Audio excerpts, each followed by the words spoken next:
एक बार महाराज जनक जी शैया में सोए हुए थे, तो उन्होंने स्वप्न में देखा कि वो बहुत गरीब हो गए, भूख के मारे व्याकुल हो गए।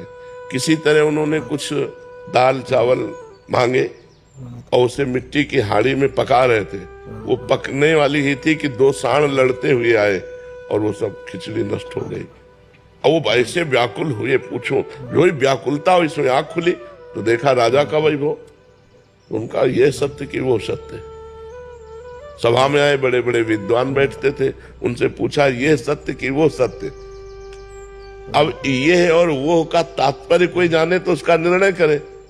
उनका भाव था ये सत्य जो देख रहा हूं या जो स्वप्न में देखा वो सत्य। अब बड़े बड़े विद्वान इसका उत्तर नहीं दे पाए। तो महामुनि अष्टावक्र मुनि अभी नवीन अवस्था थी, अपने पिता को मुक्त कराने के लिए राजा के जनक जी के दरबार में आए। सबने हंसी की।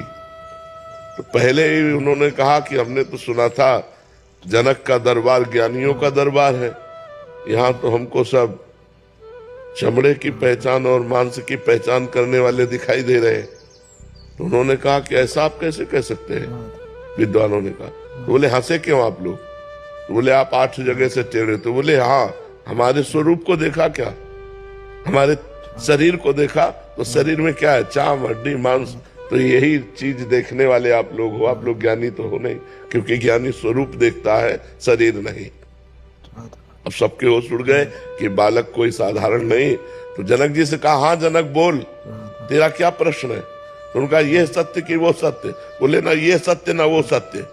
जब तू जागृत में था अपने को राजा देख रहा था, थोड़ी देर में स्वप्न में गया तो भिखारी देखा, सब कुछ दुखमय लगा। लेकिन जब जगा तो फिर राजा देखा, तो जो कुछ ही क्षण में असत्य हो जाता है वो सत्य कैसे हो सकता है? तो ये सत्य न हो सकता। अष्टावक्र गीता का उपदेश करके जनक जी को परम बोध प्रदान किया महामुनि अष्टावक्र जी ने।